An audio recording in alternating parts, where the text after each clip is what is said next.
Love killer part 7. ఆగు అంటూ అరిచింది ఒక కంఠం. సింహం గర్జించినట్టు, ఆకాశం ఫెటేల్మని ఉరిమినట్టు, ఎక్కడో పిడుగుపడినట్టు ఉందా అరుపు. అదిరిపడ్డారు అందరూ. అశోక్ గొంతు మీద వేటు వేయబోతున్న రౌడీతో సహా అందరూ తలలు త్రిప్పి అటు చూశారు. నిలువెల్లా నిస్సత్తువ ఆవరించుకున్న అశోక్ కూడా మెల్లగా తల తిప్పి అటు చూశాడు. కాషాయ రంగు లాల్చి పైజమాలు ధరించిన ఆజానుబాహుడైన ఓ వ్యక్తి నడుం మీద చేతులు ఉంచుకుని కనిపించాడు వారందరికీ. 45 ఏళ్ల వయసుంటుంది అతనికి. బలిష్టమైన శరీరం, విశాలమైన ఛాతీ, గుండ్రటి భుజాలు. పరిశీలనకు ప్రాతినిధ్యం వహిస్తున్నట్టున్నాయి అతని కనులు. అతని చూపులలో, చూసే విధానంలో ఏదో అద్వితీయమైన ఆకర్షణాశక్తి ఉన్నట్టు అనిపిస్తుంది. నల్లటి జుట్టు ఉంగరాలుగా చుట్టుకుని భుజాల మీద పరుచుకుంటుంది. ఒత్తుగా పెరిగిన గెడ్డం మీసంతో కలిసిపోయింది. చెవులు పైన గెడ్డంలోనూ అక్కడక్కడా తెల్లబడింది జుట్టు. అతనే విశ్వనాథ్. ఆ విషయం గ్రహిస్తూనే ఎక్కడలేని ధైర్యం వచ్చేసింది సుజనకి. ఎవరు మీరు? అతన్ని ఎందుకు చంపాలనుకుంటున్నారు? ఉరుములాంటి కంఠంతో అడిగాడు విశ్వనాథ్. ఇతను తప్పు చేశాడు, చెప్పాడు భూపతి. తప్పు చేసినా సరే ఒక మనిషిని చంపే హక్కు మరో మనిషికి లేదు. అయినా ఏమిటి ఇతను చేసిన తప్పు అని అడిగాడు విశ్వనాథ్. పెద్దల ఇష్టానికి వ్యతిరేకంగా బలవంతంగా ఈ అమ్మాయిని ఎత్తుకు వచ్చాడు. భూపతి అనడం పూర్తి అవుతుండగానే కల్పించుకుంది సుజన. లేదు, అశోక్ నన్ను బలవంతంగా ఎత్తుకురాలేదు. మేమిద్దరం ప్రేమించుకున్నాం, పెళ్లి చేసుకోవాలని నిశ్చయించుకున్నాం. మా పెద్దలు అంగీకరించకపోవటంతో వాళ్ళని కాదని నా ఇష్టప్రకారమే ఇతనితో వచ్చేశాను. అందుకని అతన్ని చంపి నన్ను తీసుకుపోవాలని వచ్చారు వీళ్ళు. మీరే మమ్మల్ని కాపాడాలి అంటూ ఒక్క పరుగున అతన్ని సమీపించి చేతులు జోడించింది. చిన్నగా తల పంకించాడు విశ్వనాథ్. ఈ అమ్మాయి చెప్పింది నిజమేనా? సూటిగా భూపతి ముఖంలోకి చూస్తూ అడిగాడు విశ్వనాథ్. నిజమే. అయితే ఏం చేయమంటావు? కేర్లెస్గా అన్నాడు భూపతి. వచ్చిన దారినే వెళ్ళమంటున్నాను. అసంభవం. అతన్ని చంపి ఆమెను నా వెంట తీసుకువెళ్ళవలసిందే. అంత ధైర్యం ఉందా నీకు? నా ధైర్యం ఏ పాటిదో చూస్తావా? అతన్నే కాదు, అడ్డు వస్తే నిన్ను కూడా ఇక్కడే కాల్చి పారేస్తాను అంటూ జేబులోంచి రివాల్వర్ని బయటికి తీసి గురిపెట్టాడు భూపతి. సుజన ఆందోళనగా చూసింది విశ్వనాథ్ ముఖంలోకి. అయితే విశ్వనాథ్ ముఖంలో మచ్చుకైనా కనిపించడం లేదు ఆందోళన. చిన్నగా నవ్వుతూ సూటిగా భూపతి కళ్ళలోకి చూస్తూ అతని వైపు మెల్లగా అడుగులు వేయటం ప్రారంభించాడు. వద్దు, దగ్గరికి రావద్దు. నిజంగానే కాల్చి చంపుతాను. ఆగిపో, అక్కడే ఆగిపో.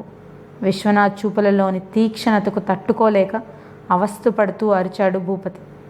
అరిచాడే తప్ప ట్రిగ్గర్ నొక్కటానికి అతను ఎలాంటి ప్రయత్నం చేయలేదు. అందుకు ధైర్యం చాలలేదు అతనికి. ఓ ప్రేమదేవత కొలువున్న ప్రశాంతమైన ప్రదేశం ఇది. ఈ చోటు చాలా పవిత్రమైనది. ఇటువంటి చోట ఒక మనిషిని చంపే ధైర్యం ఎవ్వరికీ ఉండదు. పారే, రివాల్వర్ కింద పారే అన్నాడు.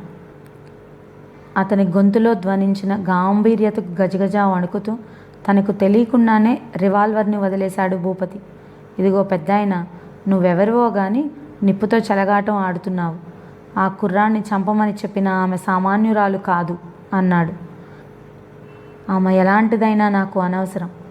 ప్రేమికులను కలపడంలోనే తప్ప విడదీయడంలో గొప్పదనం లేదని ఆమెకి నా మాటగా చెప్పు. తన మనసు మార్చుకొని ఈ ఇద్దరిని ఏకం చేయడానికి ఉదయాన్నే ఇక్కడికి రమ్మన్నానని చెప్పు. వెళ్ళు అన్నాడు విశ్వనాథ్. ఏమిటి, నేనేదో నీ బానిస అయినట్టు నన్ను దబాయిస్తున్నావు? నేను తలుచుకుంటే వాణ్ణి చితక్కొట్టినట్టే నిన్ను కూడా చితగ్గొట్టి ఆమెను లాక్కుపోగలను అన్నాడు భూపతి దబాయింపుగా. అయితే ఆలస్యం ఎందుకు? తలుచుకో మరి అన్నాడు విశ్వనాథ్. ఆ వెంటనే తన రౌడీల వైపు తిరిగాడు భూపతి. రే, చూస్తారేం? వయసుకు గౌరవం ఇస్తున్న కొద్దీ నెత్తికెక్కాలని చూస్తున్నాడు ఈ పెద్ద మనిషి. కాళ్ళు చేతులు విరిచి అవతలి పారేయండి తన్ని అని ఆదేశించాడు. తలలు ఊపుతూ క్రిందపడి ఉన్న తమ ఆయుధాలని గబగబా అందుకొని విశ్వనాథ్ వైపు తిరిగారు ఆ రౌడీలు. భూపతి ఆదేశాలను అమలుపరిచేందుకు అడుగులు ముందుకు వేయబోతూ తలలు ఎత్తి విశ్వనాథ్ ముఖంలోకి చూశారు. అతని ముఖంలోకి చూసిన తర్వాత కాళ్ళు కదలలేదు వాళ్ళకి. ఒక్క అడుగు కూడా ముందుకు పడలేదు. అతన్ని చూస్తుంటే ఆకలితో వేటకు బయలుదేరిన మృగరాజులా, ప్రళయ భీకర జ్వాలల్ని విరజిమ్ముతున్న దావాగ్నిలా, ప్రయోగించనున్న మారణాస్త్రంలా కనిపించాడు వారి కంటికి. అంతే, ఒక్కసారిగా జల్లుమన్నాయి వారి గుండెలు. అప్రయత్నంగా జారి క్రింద పడిపోయాయి వారి చేతిలోని ఆయుధాలు. మృత్యువు వికటట్టహాసం చేస్తూ తమ మీదకి ఉరుకుతున్నట్టు ఒక్కసారిగా వెనుదిరిగి పరుగు అందుకున్నారు ఆ రౌడీలు అందరూ. బిత్తరపోయాడు భూపతి. వాళ్ళు ఆయుధాలు ఎందుకు పారేశారో, ఎందుకలా వెనుదిరిగి పరుగు అందుకున్నారో తెలియక కంగారు పడిపోతూ తను వెనుదిరిగాడు. ఆగు! ఉరుములాంటి కంఠంతో పిలిచాడు విశ్వనాథ్. పరుగు అందుకోబోతున్న భూపతి ఆగి అతని వైపు తిరిగాడు. మీ ఆయుధాలతో నాకు అవసరం లేదు. ఆ రివాల్వర్తో సహా అన్నిటినీ కలెక్ట్ చేసి పట్టుకుపో అన్నాడు విశ్వనాథ్. తల ఊపి వాటన్నిటినీ కలెక్ట్ చేశాడు భూపతి. చూడు మిస్టర్, ప్రేమికుల్ని విడదీయడం మహాపాపం అని, ఆ పని చేయమని నిన్ను పంపిన వాళ్లతో చెప్పు అన్నాడు విశ్వనాథ్. భూపతి ఇంకేమీ మాట్లాడలేదు. కలెక్ట్ చేసిన ఆయుధాలను భుజం మీద వేసుకుని అవతలికి వెళ్ళిపోయాడు. అతను కనుమరుగయ్యేంత వరకు అక్కడే నిలబడి ఆ తర్వాత పక్కకి తిరిగి అశోక్, సుజనుల దగ్గరికి వచ్చాడు విశ్వనాథ్. తీవ్రంగా గాయపడిన అశోక్ అప్పటికే స్పృహ తప్పిపోయాడు. మమ్మల్ని కాపాడి మహోపకారం చేశారు బాబాయ్ గారు. మీ మేలు ఈ జన్మలో మర్చిపోలేను అంటూ చేతులు జోడించింది సుజన. సాటి మనిషికి కష్టాల్లో సాయం చేయటం మహోపకారం అనిపించుకోదమ్మా. అందుకు కృతజ్ఞతలు చెప్పవలసిన అవసరమూ లేదు. పద, ఇతన్ని లోపలికి తీసుకువెళదామన్నాడు. ఇద్దరూ కలిసి స్పృహ తప్పిన అశోక్ని కుటీరంలోకి చేర్చారు. ఒక పక్కగా పరిచి ఉన్న చాప మీద ఒత్తుగా దుప్పట్లు వేసి దానిమీద అశోక్ను పడుకోబెట్టాడు విశ్వనాథ్.